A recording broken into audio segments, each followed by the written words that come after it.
Assalamualaikum warahmatullahi wabarakatuh. Selamat pagi, siang, sore, dan malam untuk semua rekan-rekan, untuk semua teman-teman, untuk semua adik-adik mahasiswa di seluruh Indonesia. Apa kabarnya? Semoga semuanya baik-baik saja. Semoga semuanya sehat. Ketemu lagi dengan saya, Prastyo Siboin, dalam channel tutorial seputar aplikasi persediaan, aplikasi Simak BMN, dan aplikasi Saiba, serta kita akan pembahasan tutorial tentang penyusunan laporan keuangan melalui data aplikasi e-rekonsiliasi dan LK, yang semua aplikasi tersebut adalah milik dari Kementerian Keuangan. Nah, teman-teman, di video tutorial kali ini saya akan coba memberikan materi tentang tutorial rekonsiliasi. Loh, siapa yang mau rekon nih? Saat ini hampir seluruh petugas persediaan Simak BMN dan Saiba sedang mempersiapkan yang namanya penyusunan laporan keuangan. Penyusunan laporan keuangan itu bisa saja periodenya semesteran atau semester 1, bisa juga periodenya tahunan atau periode sampai dengan 31 Desember 2000 X sekian. Nah, di momen kali ini kebetulan kita semua akan masuk di periode semester 1 tahun 2020. Jadi teman-teman petugas pastinya sekarang ini sedang mempersiapkan seluruh data-data terkait dengan penyusunan laporan barang, kuasa pengguna barang, dan juga laporan keuangan. Tapi guys, sebelum sampai ke penyusunan laporan kuasa pengguna barang dan laporan keuangan, ada satu tahap terlebih dahulu yang harus dilakukan oleh seluruh entitas akuntansi. Apa sih yang harus diikutin? Yang harus diikutin adalah proses rekonsiliasi internal. Nah, pada video tutorial kali ini kita akan membahas panjang kali lebar kali tinggi tentang apa yang namanya rekonsiliasi. Bagaimana tahapannya, apa saja yang harus disiapkan. Nah, saksikan terus ya teman-teman. Jangan sampai ketinggalan, saksikan terus sampai habis. Semoga video tutorial ini dapat membantu teman-teman. Yang baru nonton video ini, saya minta tolong di like dan juga di subscribe, dan juga komentar dari teman-teman.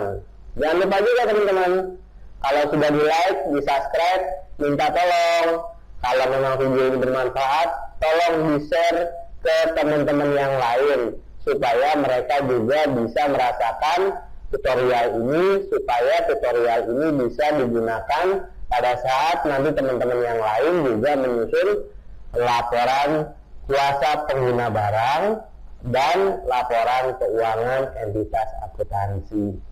Oke guys, tanpa panjang lebar, kita ikutin aja dulu apa sih yang dimaksud dengan rekonsiliasi dan pernak-perniknya guys. Langsung dulu. Oke guys, ini ada sedikit materi tentang rekonsiliasi. Sebelum kita mulai sampai ke saldo awal, kita kenalan dulu sama yang namanya rekonsiliasi itu apa. Nah, teman-teman, tagline-nya di sini adalah rekonsiliasi baru e-rekon. Maksudnya apa? Sebelum teman-teman itu mengirimkan data ke e-rekon, sebaiknya teman-teman melakukan rekonsiliasi internal terlebih dahulu dan pastikan datanya dari aplikasi persediaan, aplikasi Simak BMN, aplikasi Saiba, semuanya sudah sama. Ya, semua sudah oke, baru dikirimkan ke e-rekon. Kalau belum sama atau teman-teman hanya mengejar jadwal rekon saja, ya itu silakan saja, sah-sah aja buat teman-teman ya. Karena keputusan tetap ada di teman-teman semua. Tapi saya menyarankan agar rekonsiliasi internal itu tetap dilakukan sebelum teman-teman mengirimkan data ke aplikasi e-rekonsiliasi dan LK supaya hasilnya maksimal, ya. Kenapa? Karena saya sudah melihat beberapa permasalahan saat teman-teman mengupload data yang belum dilakukan rekonsiliasi internal, atau rekonsiliasi internalnya sudah dilakukan tetapi belum maksimal, sehingga masih ada selisih-selisih pada saat kita lihat reportnya atau laporan di rekonsiliasi internal yang terdapat di aplikasi e-rekonsiliasi.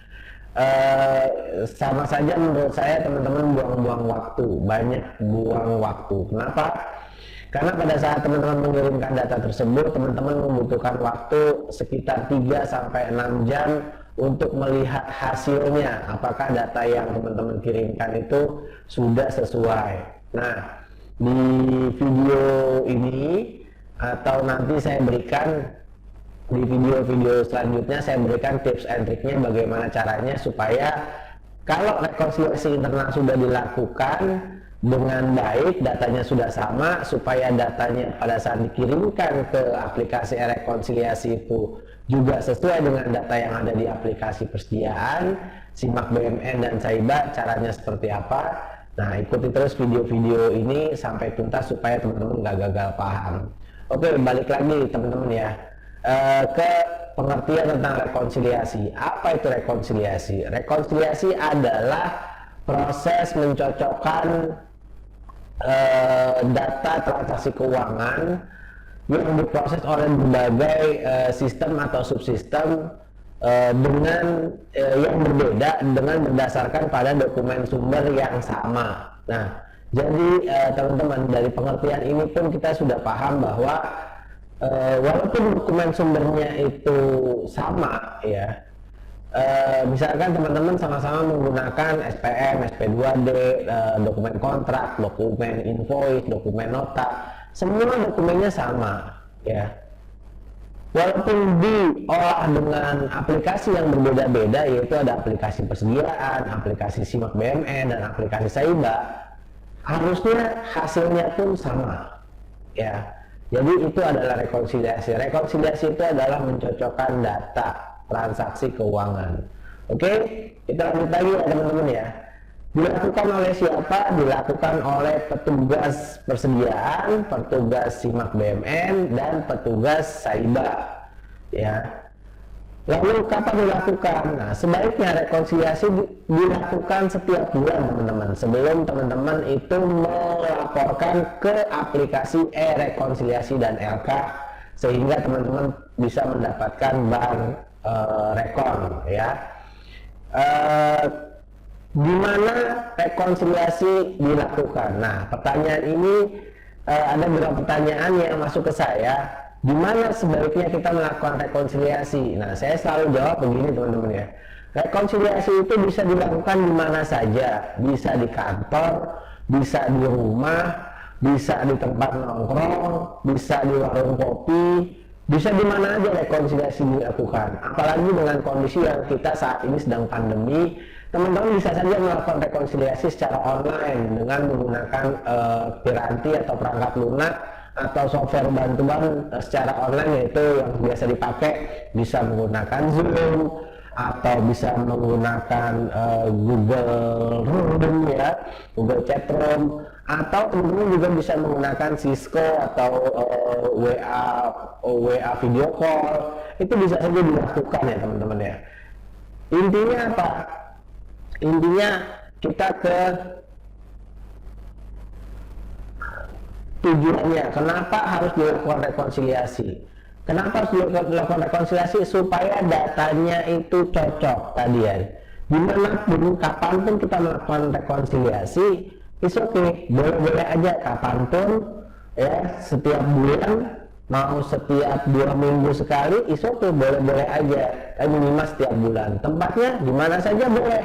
Yang penting tadi, ya, tujuannya adalah supaya data yang dilaporkan sesuai atau cocok. Nah, pertanyaan selanjutnya yang biasa masuk ke saya, caranya gimana? Nah, ini Caranya gimana? Caranya sebenarnya sederhana teman-teman ya. Caranya cukup teman-teman duduk bareng, buka laptop ya, nyalain aplikasi persediaan dan simak BMN serta aplikasi Saiba. Nah, habis itu ngapain? Cocokin datanya. Data-data apa saja yang harus dicocokkan, nanti lihat lagi video saya, ikuti terus video saya sampai tuntas supaya teman-teman nggak gagal paham. Nah, kalau diperlukan supaya teman-teman bisa sambil relax, rekonsiliasi dilakukan bisa sambil ngopi, ya, bisa sambil santai. Yang penting rekonsiliasi ini tadi tujuannya adalah untuk mencocokkan data. So, bisa saja dilakukan di mana saja, kapan saja, tidak tergantung jarak dan waktu. Oke, kita ke selanjutnya adalah yang mau kita bahas. Tahap pertama ini adalah kita akan merekonsiliasi saldo awal. Kita sudah punya contoh nih teman-teman ya, dari video saya sebelumnya. Kita akan sekalian melakukan rekonsiliasi saldo awal. Gimana dan apa saja yang harus dilakukan di rekonsiliasi saldo awal, ikuti terus videonya. Jangan lupa di subscribe, jangan lupa di like dan di komen. Kalau memang video ini ternyata bagus dan video ini menjadi referensi yang baik untuk teman-teman, tolong video ini di-share juga ke teman-teman yang lain.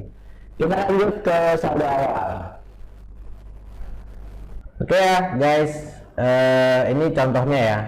Kebetulan saya sudah mendapatkan backupan dari Satker yang sebelumnya, di video saya sebelumnya, dan alhamdulillah saya juga sudah mendapatkan izin dari Satker tersebut untuk bisa mempublikasikan data-data mereka di video saya ini. Dan mohon diingat guys, ini hanya untuk edukasi, tidak ada maksud lain di balik ini ya. Ini untuk edukasi saja. Semoga edukasi ini bermanfaat untuk semuanya, termasuk untuk saya sendiri.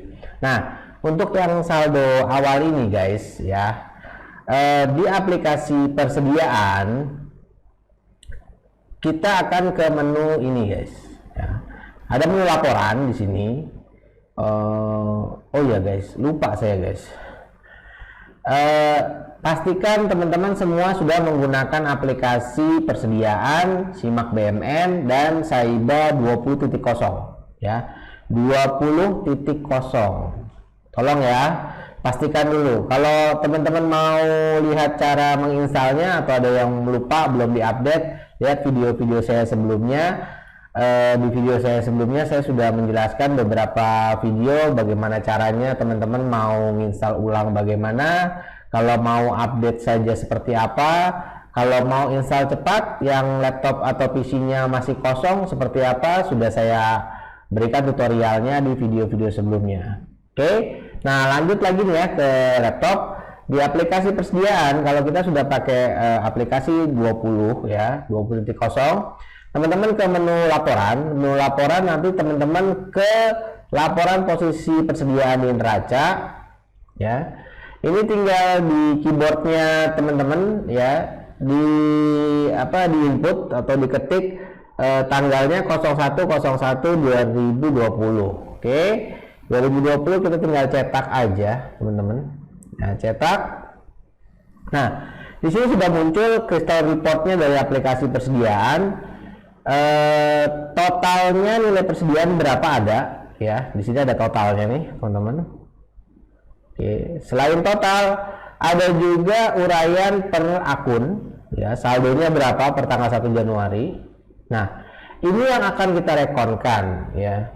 Tetapi sebelum lebih lanjut, saya berikan dulu yang biasanya ya, yang ada kekeliruan dari petugas persediaan, petugas simak BMN maupun petugas Saiba adalah pada saat dilakukan rekonsiliasi internal ya antara persediaan, simak dan Saiba, para petugas hanya melihat total saldonya saja teman-teman ya, yaitu total saldo yang ada di sini ya.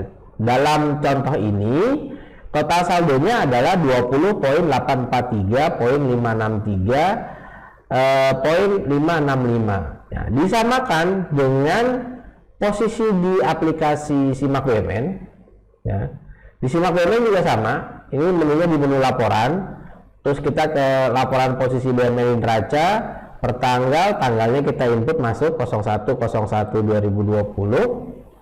Ya, kita proses. Nah, di sini biasanya kalau teman-teman disimak BUMN malah lebih parah lagi nih. Yang sudah per akun ini dijumlahkan dulu sama mereka. Ya, dijumlahkan dulu sama mereka, totalnya berapa itu yang direkonkan, jadi totalnya. Oke. Nah, sedangkan di aplikasi Saiba yang biasanya dilakukan kekeliruan oleh petugas Saiba adalah mereka ke menu laporan, tetapi yang dibuka adalah menu laporan neraca, lalu mereka di opsinya adalah saldo awal mereka cetak, ya. Nah, di sini muncul crystal reportnya atau laporan neracanya. Yang direkonkan adalah ini, nilai 20 digitnya nih, 20 digit nilai saldo total persediaannya antara Saiba total disimak BUMN dengan total di persediaan. Nah, kekeliruannya seperti apa? Kalau di contoh kasus ini ya, kebetulan proses saldo yang ada di aplikasi persediaan, disimak BUMN dan di Saiba sudah sama. Tetapi perlu diingat teman-teman, ini adalah saldo total. Yang perlu direkonkan sama teman-teman adalah saldo per akun.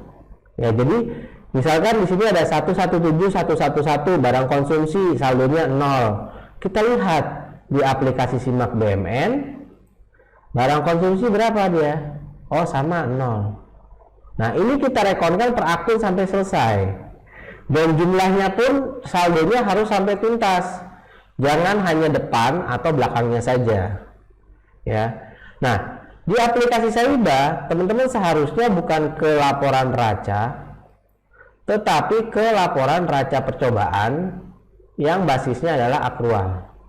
Teman-teman pilih opsinya saldo awal, lalu cetak. Nah, ini yang harus direkonkan, sama polanya teman-teman. Teman-teman harus merekonkan per akun, ya. Nah, kalau ketiga aplikasi ini sudah sama, teman-teman perlu ingat, yang menjadi dasar saldo awal itu sebenarnya bukan lagi di aplikasi persediaan, simak BUMN atau Saiba, tetapi yang menjadi dasar penyusunan kita adalah cetakan hasil laporan kita di tahun 2019 pada aplikasi e-rekonsiliasi. Jadi teman-teman juga harus punya cetakan saldo awal yang ada di aplikasi e-rekonsiliasi dan LK. Nah, kebetulan di dalam contoh ini saya sudah mendapatkan saldo awalnya dari aplikasi e-rekon, ya. Ini kalau di aplikasi e-rekon kita bisa lihat nih, data-datanya juga sama ya per akun. Dan tolong teman-teman bisa membedakan ya, kalau yang dicetak di aplikasi persediaan, di sini dicetak walaupun saldonya sudah 0 tetap dicetak.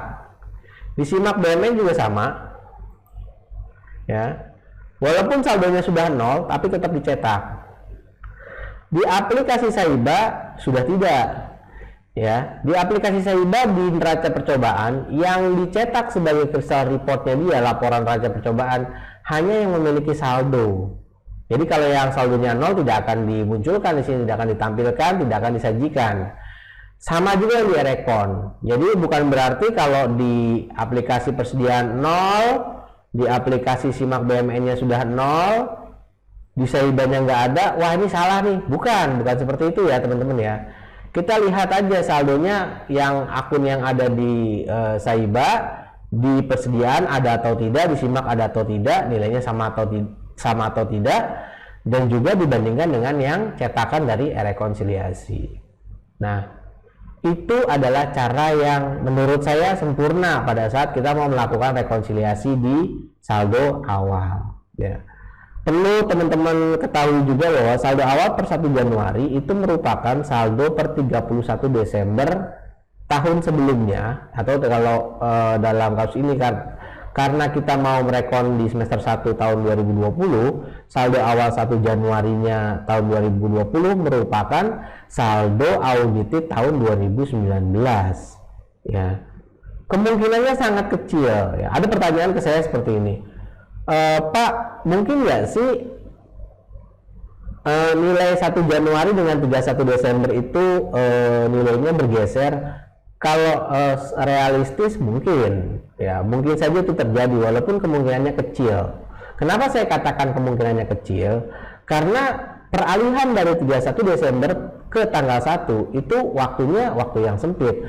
Dan secara akuntansi, baik itu akuntansi komersil maupun di akuntansi pemerintahan, terjadinya perbedaan nilai itu biasanya dikarenakan adanya selisih kurs kalau kita tutup di 31 Desember. Nah, dalam kasus ini, dalam contoh ini kita tidak ada selisih kurs, jadi kemungkinan besar terjadinya perbedaan sangat kecil. Apalagi teman-teman perlu kita ketahui bahwa tanggal 1 Januari itu biasanya, bukan biasanya sih, pasti tanggal merah.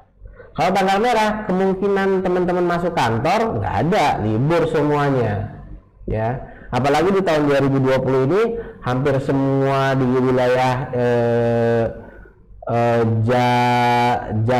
Jadetabek ya, Jadetabek itu banjir.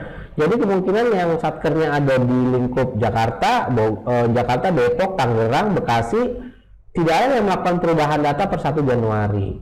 Jadi seharusnya tidak ada pergeseran yang signifikan ya, tidak ada pergeseran di saldo awal. Oke? Nah, pertanyaan besarnya sebenarnya bukan itu teman-teman. Pertanyaan besarnya adalah bagaimana kalau ternyata data di aplikasi persediaan, data di aplikasi Simak BMN, data di aplikasi Saiba bisa salah satu, bisa salah dua, atau bisa ketiga-tiganya, datanya nggak ada yang sama dengan hasil cetakan yang ada di Erekon ini teman-teman. Ya. Ini adalah pertanyaan besarnya. Bagaimana caranya? Bagaimana tipsnya? Tipsnya adalah pertama, teman-teman berkoordinasi dulu dengan kalau yang punya koordinator wilayah, berkoordinasi dengan unit akuntansi pembantu pengguna barang wilayah untuk minta backupan. Barangkali mereka punya backupan audit yang betul, ya, yang sesuai dengan Erekon. Kedua, coba teman-teman berkoordinasi dengan eselon 1-nya teman-teman, unit akuntansi pembantu pengguna barang tingkat eselon 1 untuk sama ya, untuk minta backupan yang sesuai ya, baik itu unit akuntansi pembantu pengguna barang maupun unit akuntansi pembantu pengguna anggaran ya, tingkat eselon 1-nya barangkali mereka memiliki data koreksi auditnya teman-teman ya, data backupan auditnya teman-teman. Jadi teman-teman nggak kehilangan backupan auditnya. Ya. Atau tips keduanya adalah apa? Teman-teman buka folder yang ada di C, ya. Ini saya contohkan C. Misalkan di persediaan buka folder backup. Biasanya teman-teman itu pada saat nge-backup, backupnya langsung sini nih. Ya, di backup ke folder ini, coba dicari yang tanggalnya mendekati audited, atau kalau memang tidak ada koreksi, tanggal-tanggalnya sekitar sebelum tanggal 28 Februari ya, itu coba dicek datanya, barangkali datanya ada yang sama. Nah, kalau ada koreksi audited, coba dicek yang tanggalnya antara bulan Maret sampai bulan April atau bulan Mei ya, supaya teman-teman bisa mendapatkan backup yang sesuai dengan cetakan yang ada di Erekon. Nah, kalau di Simak BMN sama foldernya folder backup. Ini juga sama, biasanya ada banyak nih di sini ya. Biasanya teman-teman menuliskan backupnya ada yang final 1, final 2, final 3, audited 1, 2, 3, audited banget. Dan itu banyak sekali variasinya teman-teman biasanya rename atau merubah namanya seperti itu supaya memudahkan. Tetapi barangkali kita lupa ya, coba dicek lagi, barangkali di folder-folder tadi itu sudah ada. Saiba juga sama, Saiba tinggal dibuka di folder BCK bukan backup, barangkali ada backupnya di sini ya. Nah, ada pertanyaan lagi untuk saldo awal yang masuk ke saya adalah gini, Pak, saya satker baru, saldo awalnya bagaimana? Saya jawab, Kalau teman-teman adalah satker baru mendapatkan DIPA di tahun 2020 ini, sudah dipastikan saldo awalnya teman-teman 0. Jadi teman-teman nggak perlu khawatir kalau kok saldo awal saya 0, nggak ada di Erekon, di Saiba juga nggak ada, ya karena memang teman-teman masih baru satkernya. Jadi nggak usah khawatir teman-teman yang masih baru di dekonsentrasi misalkan atau di tugas perbantuan, atau memang UPT-nya baru tahun ini menjadi UPT ya, unit pelaksana teknis atau vertikalnya dari kantor-kantor pusat. Jangan khawatir kalau memang belum ada transfer aset dari satker yang di pusat atau satker terdekatnya belum ada transfer aset, berarti memang bisa dipastikan bahwa saldo awalnya teman-teman adalah 0. Oke, ini saya close dulu. Ini kita close dulu, ini juga kita close dulu. Nah, sampai di picture yang ada orang berenang yang bisa menyejukkan kita. Oke ya teman-teman, rekan-rekan, video episode pertama atau part 1 dari proses rekonsiliasi khususnya saldo awal saya tuntaskan sampai di sini dulu. Ikuti video-video saya selanjutnya terkait sama rekonsiliasi di bulan berjalan atau di tahun berjalan, bagaimana proses selanjutnya dan sampai dengan proses penyajiannya nanti di laporan kuasa pengguna barang dan laporan keuangan. Saksikan terus guys video-video saya, jangan lupa untuk yang baru melihat channel saya di like, di subscribe, dan di komen. Kalau memang video ini bermanfaat untuk teman-teman, jangan lupa video ini di share lagi ke teman-teman yang lain untuk sama-sama bisa mengerti dan memahami proses atau bisnis proses di aplikasi persediaan, Simak BMN dan Saiba sampai ke Erekon ya. Saya undur diri dulu teman-teman, rekan-rekan. Wassalamualaikum warahmatullahi wabarakatuh. Terima kasih semuanya.